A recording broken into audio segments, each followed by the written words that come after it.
I gotta tell you, a couple of weeks ago at the Toronto International Film Festival, one of the longest standing ovations that I witnessed was for a documentary called Will and Harper. It's a movie that stars Will Ferrell and his friend, the comedy writer Harper Steele. It is out this week.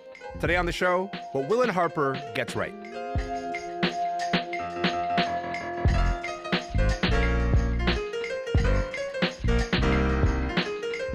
I'm Elamin Abdul-Mahmoud. This is Commotion.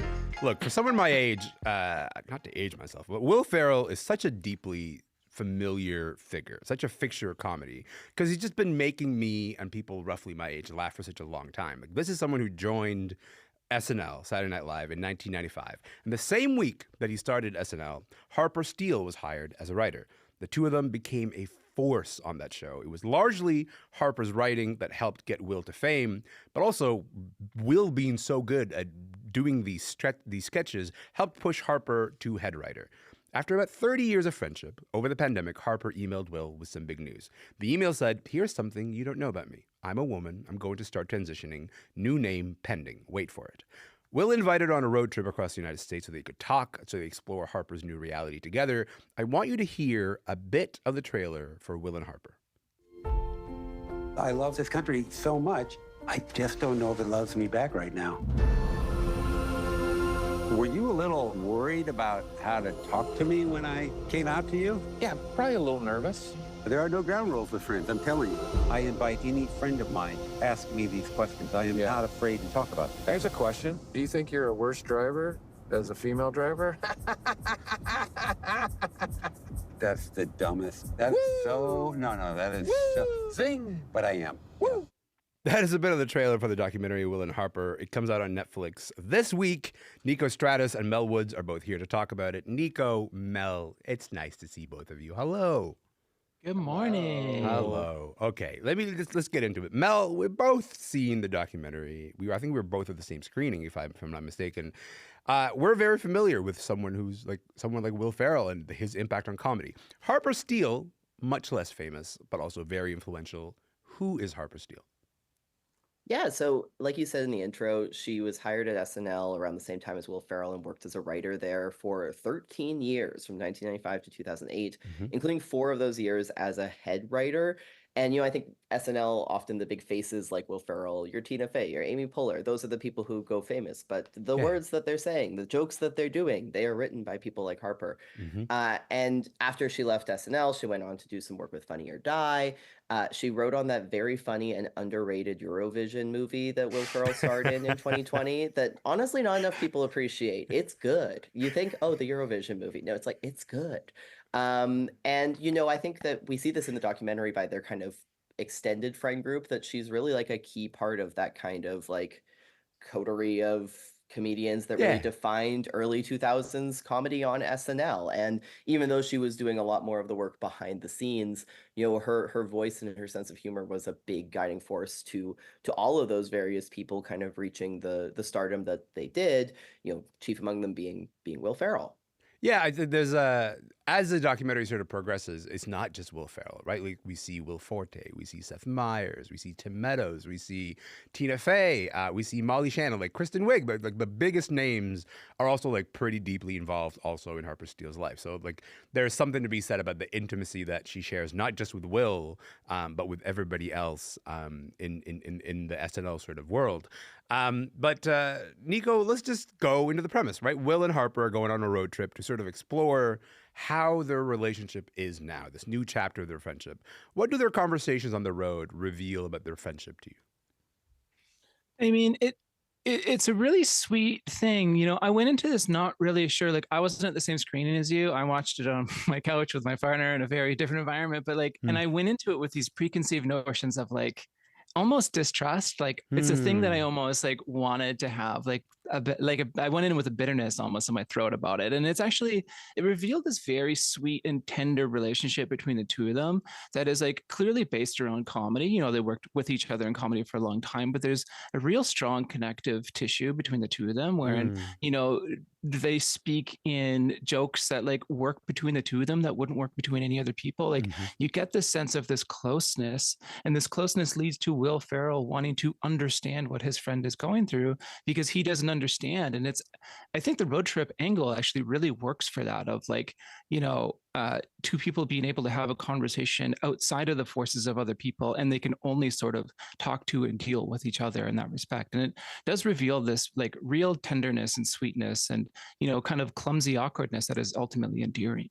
I want to go back to the thing that you started your comment with, which is like this idea of the distrust. And I think like that's the stuff that we're working against, right? Like this documentary is sort of landing against that environment. So the idea that Will Ferrell learning that his friend is trans and saying, I have some questions, and like, let's figure out what this means for our relationship.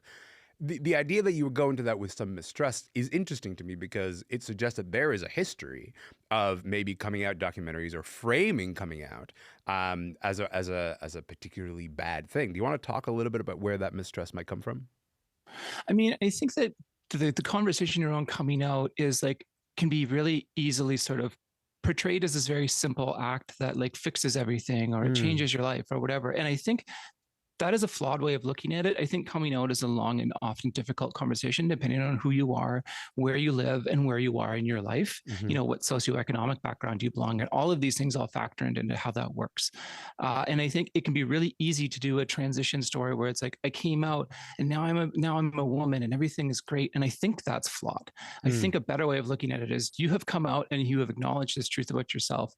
How does your relationship to yourself change? How does your relationship to the world change? And how are you going to navigate that? What are your friendships going to look like? What are the places you used to go going to look like? And I think that's where it really hits home for me, because I was worried it was going to be, look how great it is for her now. And we didn't get that. And that's what I was really appreciative of, because I like this more sort of challenging look at what it means to come out. I mean, she's in her first year of coming out throughout this documentary. So, I really appreciated that angle. I like that we're talking about it with such sweetness, because the places that they go in this documentary, Mel, are not places that I immediately associate with sweetness in general. It doesn't matter who's going there. So we're talking about Will and Harper going to a basketball game in Indiana, then the steakhouse in Texas where you're challenged to eat a gigantic steak in less than an hour, and then like all these dive bars and sort of like the stock car race in Oklahoma. These are all things that Harper used to love in the past. But her relationship to them has changed because she doesn't feel as safe going to those places. What stood out for you in those scenes, you think?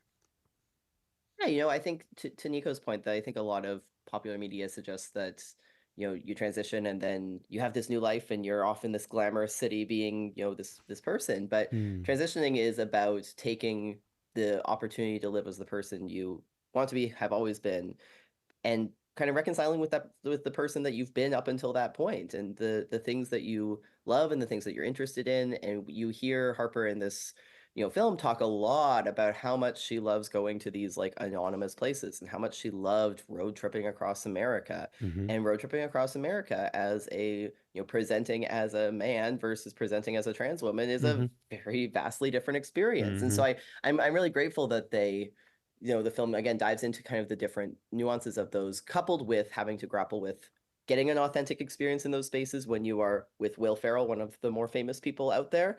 And I'm glad that the film acknowledges that that's not going to be the most authentic experience. And I'm also glad that the film kind of stops and says, it's not bizarre for a trans woman to come into these spaces, that there are trans people who live in these spaces, who live in these communities, and who are, this is their everyday life. And to a certain extent, Will and Harper are quote unquote coastal elite, lives in a nice house in New York off of your comedy writing money. Yeah. And so I'm glad that the film does take some time to kind of settle in and center. And I wish it did a little bit more of settling in and centering the voices of trans folks living in these places that they pass through. Well, one of those people that they pass through is this woman named Dana. She lives in Peoria, Illinois, and so they meet this trans woman in Peoria. Like Harper, she's transitioned later in life. Niko, how did it feel listening to their conversation? Because I was really struck by like the age that Dana transitioned. She was 55 and is now 65. Harper is currently 61. Those are not the sort of conversations we're often hearing about trans people when we do hear about. Yeah, I mean, like the dominant trans conversation right now, for a myriad of reasons, is often around youth or younger people or whatever. And in fact, I often see a lot of younger trans people who are in their 20s that are worried that, oh, I've missed my chance, I'm too late or whatever. And like, I was in my mid 30s when I transitioned. I'm in my 40s now. And like, when I was coming out, I had that same worry of like, oh no, I'm too old or I'm too whatever. I've lived too much life and I can't abandon it now. And all of those things all factor in. And it's really nice to see two older women talk to each other about like where they are in the world, what their specific experience is like, where do they have like intersections and how can they sort of talk about those things with each other that you may not get if you're talking to somebody that's younger or whatever. And like so rarely do we get to see older women in general have conversations with each other, let alone older trans women talk to each other about what it's like to be that age and to do the things that they've done and to still have hope for the future. I thought that was a really nice moment. Yeah, I would have loved to have seen more of it. Yeah, I honestly, like when you get that scene, the sort of the movie shifts back to the Will and Harper perspective kind of right away after that.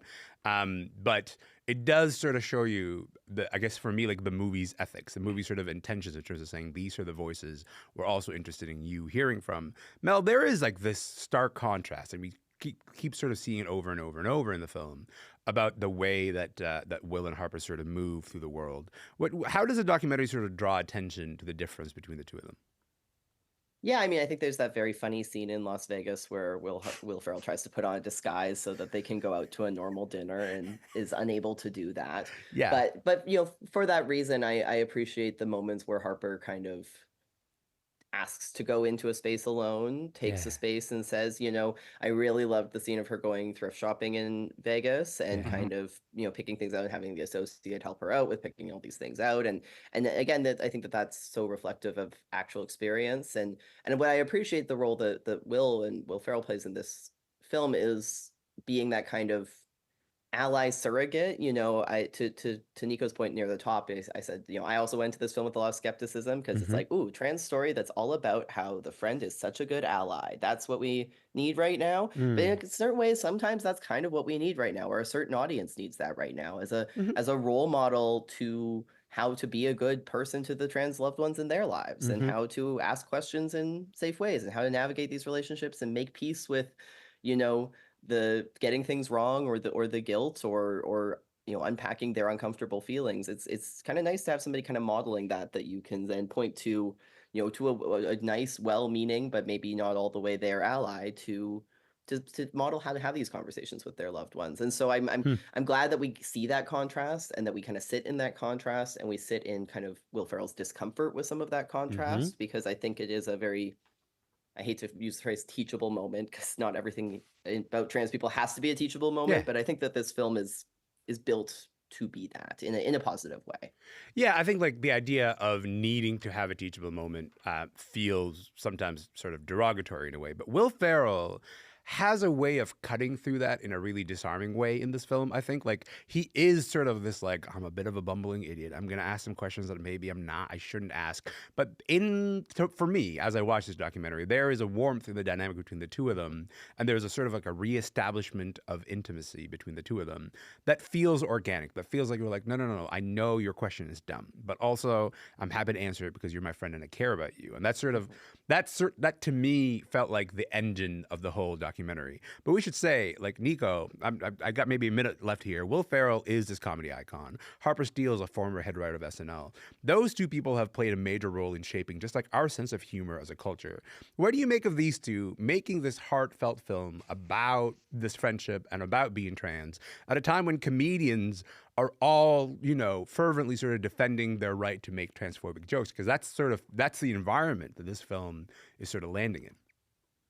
I mean, it's interesting to watch this documentary on Netflix of all places where you're bound to see a bunch of like, hey, if you like this, watch a Dave Chappelle special. And it's just like, maybe no. But like, you know, I think they prove that there's a lot of funniness in transness. We have this weird idea that all of this comedy, the truth-telling comedy somebody needs to be hurt by it. And that's not the case. Like there's a lot of really funny things in transness that we prove time and time again in this documentary. And like, if there's one thing we can take away from it is like, we can be funny about trans people. It has to be done with heart. Here's how you do it. That's a really lovely place to leave it. I appreciate both of you being here with heart and with humor. Mel and Niko, you guys are the best. Thank you so much for your time. Really appreciate it. Thanks for having us. Of course. Talk soon. Niko Stratis is a freelance culture critic who writes the newsletter Anxiety Shark in Toronto. Mel Woods is a senior editor at Extra Magazine in Vancouver.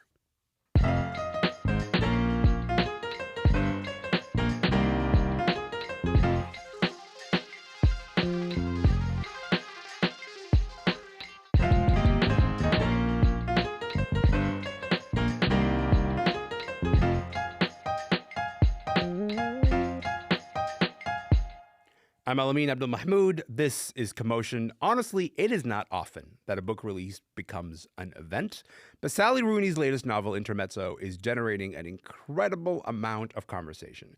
Actually, it's so big that even before it was out, just having an advanced review copy of the book was like becoming the status symbol that you kept seeing on Instagram. And now that it's on the shelves, it's getting rave reviews from book critics. Michelle Cyca read Intermezzo, and she's here to talk about it. Michelle, good morning, friend. How are you? Good morning. Time for some conversations with friends. Love this for us. Little Okay, Rooney humor. let's get into it. Okay, this is Sally's fourth novel, and it feels like she's kind of been building a brand, quote unquote, for herself for a minute.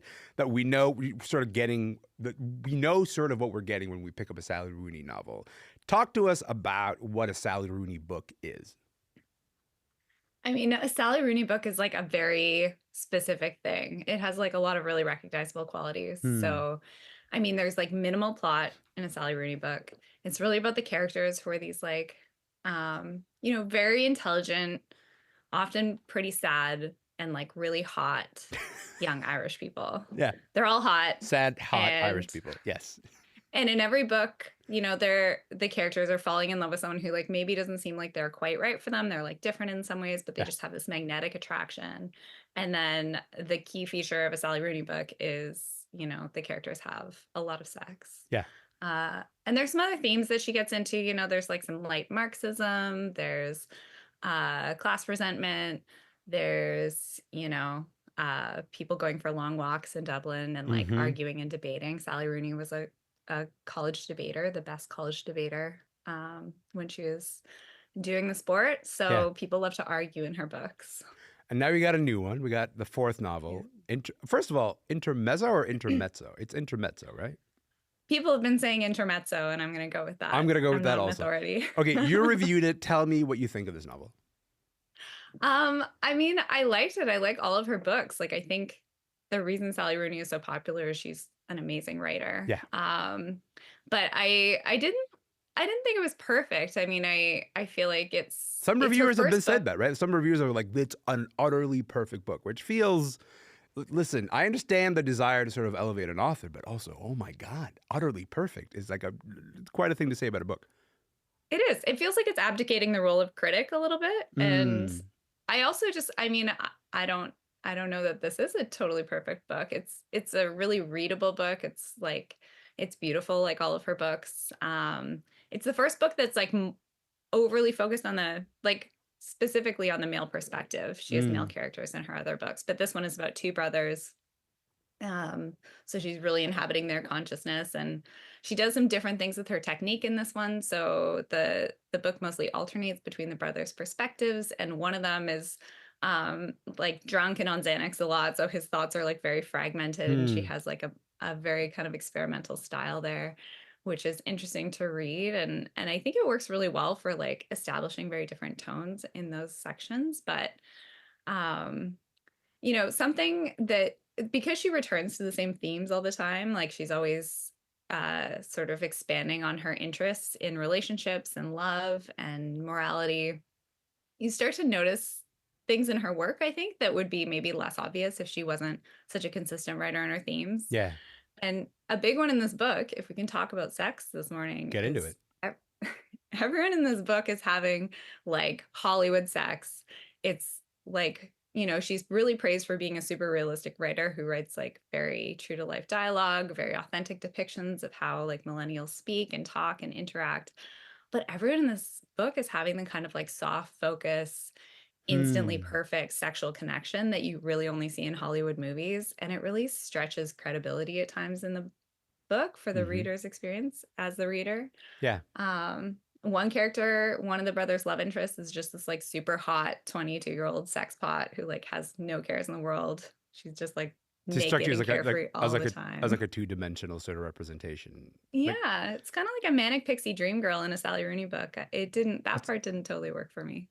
I think like when we talk about Sally Rooney, I feel like a big part of the conversation is actually trying to dissect her success, like trying to understand how an author becomes this successful. And I just had an example of this yesterday, just scrolling through social media. Like you see bookstores where like they've just redone the window display to just be Intermezzo and no other book. You know, you've seen like there are Sally Rooney like tote bags around. There's just like the brand is strong. How does this writer become this successful, you think, Michelle?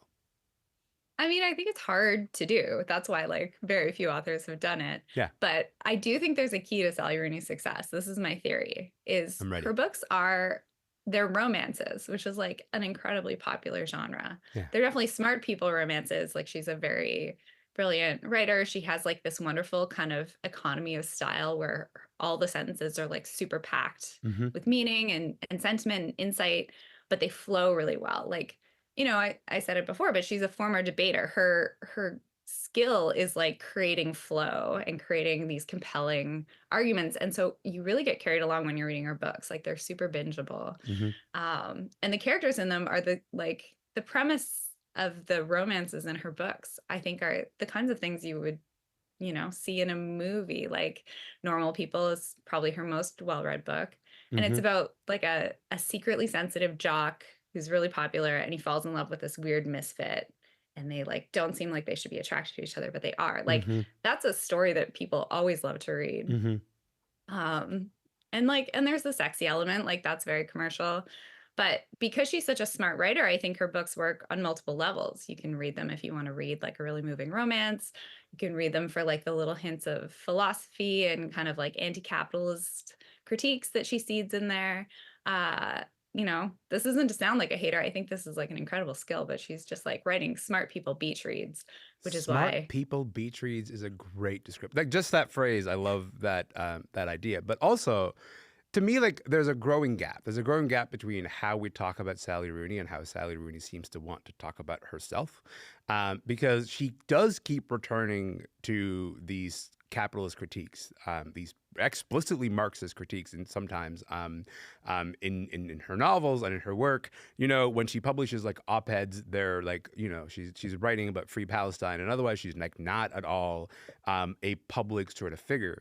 But then there's the brand. The brand machine is sort of this really loud thing, and in some cases, it kind of feels like the brand Sally Rooney is actually the nightmare of the person Sally Rooney in a way. How do you reconcile those two? The idea that like she is this gigantic commercial brand, but also the person is like very critical maybe of these ideas.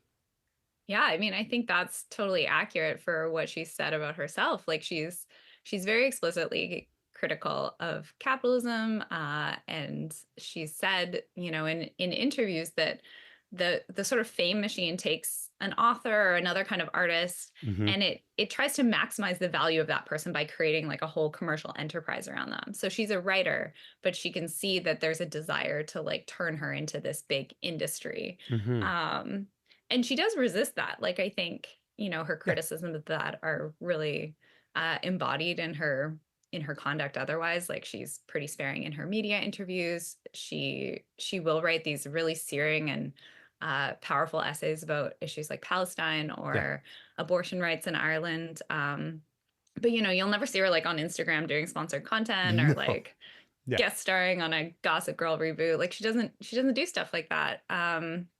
She wants to be focused on the work. And I think you know, that criticism is also possible for her because few authors sell the kind of books that Sally Rooney sells. Like she has succeeded in the realm of books. She's probably made a pile of money, so she doesn't need to, you know, try and get movie rights for every book. But I do think it's an interesting criticism. You know, you understand looking at the way she finds fame like so invasive and upsetting, why someone like Elena Ferrante would like hide their identity from the press. Yes, for decades at this point. I think that is a good place to leave it. Maybe Sally Rooney is the only person on the planet who's figured out that like the work is the work and the brand is the brand, and you don't have to make the two of them interact at any point if you don't have to. Michelle Cyca, we're going to leave it there. I really appreciate your time, friend. Thank you so much for coming on the show today. Thanks for having me. Of course. Michelle Cyca is a journalist and a member of the Muskeg Lake Cree Nation. She was in Vancouver. You can find Michelle's review of Sally Rooney's book Intermezzo in the Globe and Mail.